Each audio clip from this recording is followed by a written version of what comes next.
Let's take you now to Durban, where we're joined by Professor Sihawu Ngubane, who is the head of performing arts at the University of KZN, and who we've spoken to about these kinds of important stories over the years, with a great sense of education from him. Prof, thank you so much for your time this morning. News trickling through following the death of Prince Mangosuthu Buthelezi, a character that some would describe as divisive, some would describe as uniting, and as is things in South Africa, our political leaders are always complex. Your thoughts this morning about the life and times of Prince Mangosuthu Buthelezi?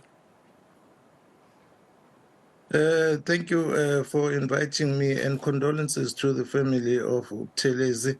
I think the Prince Buthelezi was a formidable leader, and I agree with those who say he was decisive. And there are some instances that one can cite, like in 1994, when they were campaigning not to vote for the democratic government, but overnight he was influenced and he changed his mind, which was very brave and courage. It means that he thought for the nation. He put the nation in front of him before putting himself and his ego. And I think we admire him for doing that.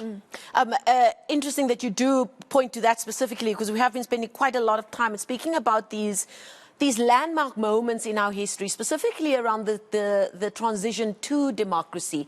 It took a long time to convince Prince Mangosuthu Buthelezi to join the negotiations around CODESA.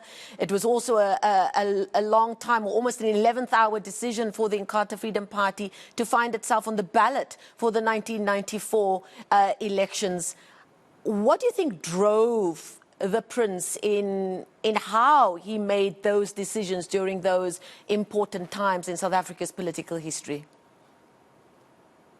I think the driving force was his love and passion for the Zulu nation, because he put the Zulu nation and the traditional leadership before anything. And he is the one who tried to fight for the traditional leadership to be recognized. So he had some issues that were not resolved prior to the elections, which he felt that those issues that were raised at CODESA needed to be addressed. And I think that is what drove him not to vote.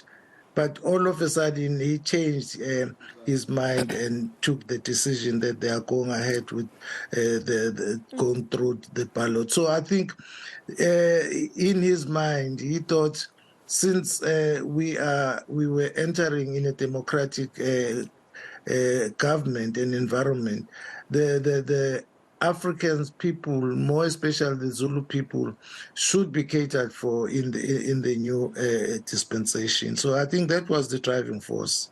He had a few important roles. The main ones in the public eye, obviously, being the founding leader of the eNCA Freedom Party, but also his role as special advisor, firstly to King Zwelithini for many decades, and then now in the last while to the new monarch. How do you feel, if you were to look back in history, how he was able to balance those two roles? How do you think history will judge that? I think he was a very strong person, mentally and physically, because he was multitasked. He could be engaged in political activities. At the same time, he was the chief of the Buthelezi, and he ran the Buthelezi clan as their chief. And at the same time, he was the president of his political party.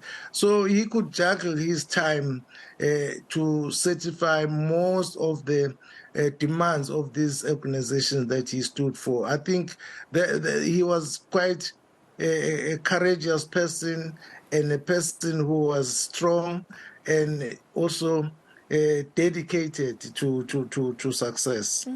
He was 95 years old at the time of his passing, and But what I will always remember about my interactions with him, in as much as he found his roots in a very particular time in our history, many of his peers had already passed on from this earth. He was very much forward-thinking and wanting the Inkatha Freedom Party, in as much as it remembered its cultural roots, he wanted it to move with the times. And that's why you also saw this move towards the emphasis of the younger leadership of the Inkatha Freedom Party, really taking the lead in the day-to-day running of the party.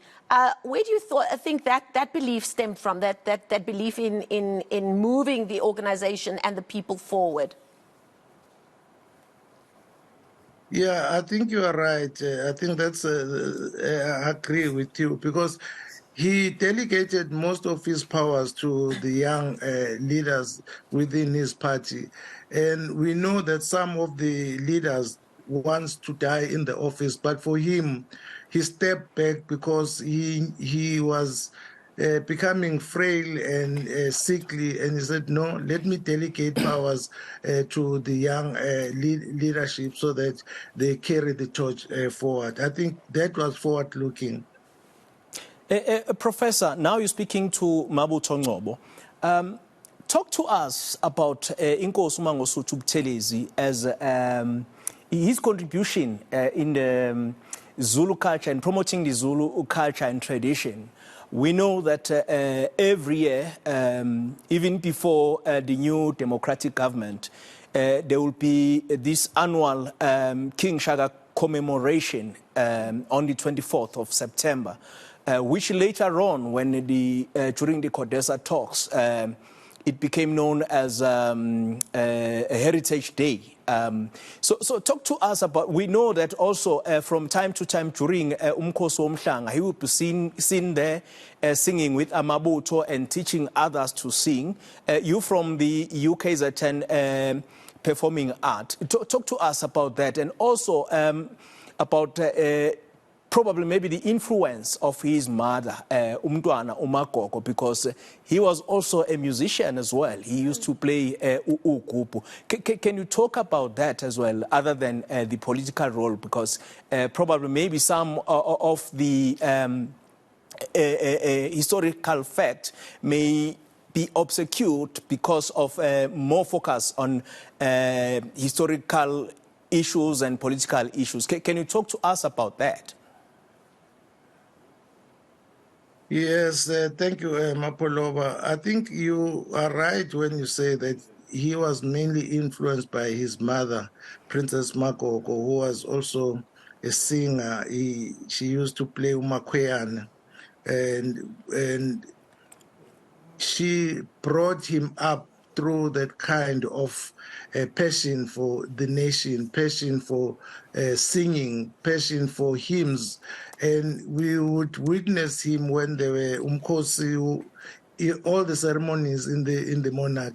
He would lead the songs, and some of these songs are only known by him. It's a pity that those songs are gone now, unless if there are people who recorded them. But he was instrumental in the singing of the hymns of the monarchy. And also, I think that was also a driving force for him to press ahead on the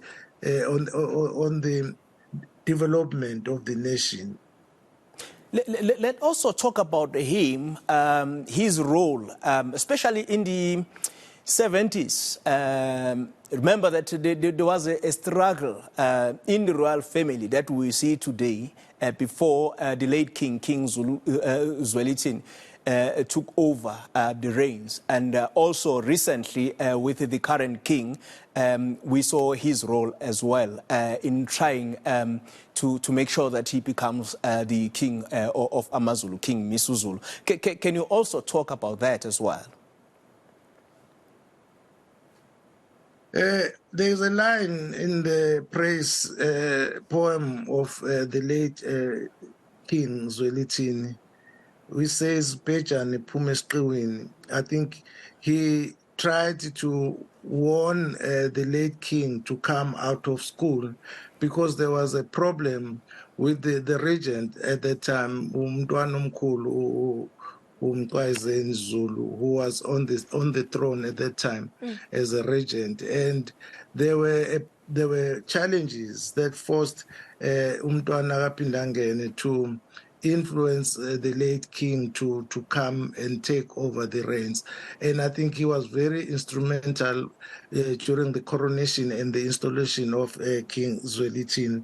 That we also we saw it happening with the current king's coronation. So he played a very significant role there in restoring the dignity of the Zulu nation. Yes, Professor Mabuto. Some prefer, I mean, there's no doubt he was a divisive figure because some see him as a hero, some see him as a villain. But I want to ask you as a scholar, how we should tell the story of Prince Mangosuthu Buthelezi. Should we tell the story on the side of him as a villain or as a hero, or should we, as scholars, try to incorporate all those historical facts and let others decide how they should remember Inkosi Mangosuthu Buthelezi? I think Inkosi Buthelezi will be remembered as a custodian of culture, of Zulu culture, and also a custodian of Zulu history. He was like an archive of the Zulu history and also of the Zulu culture. I think that's what undisputable.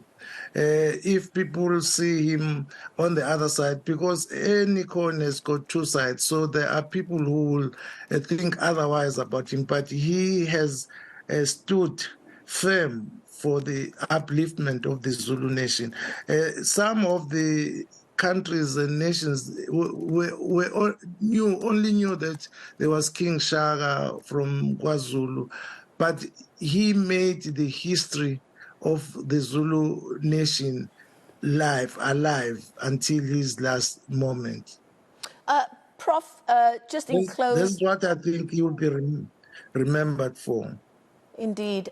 Prof, just in closing, what kind of send-off, farewell and burial would one expect to see now for a man of this stature in the Zulu nation?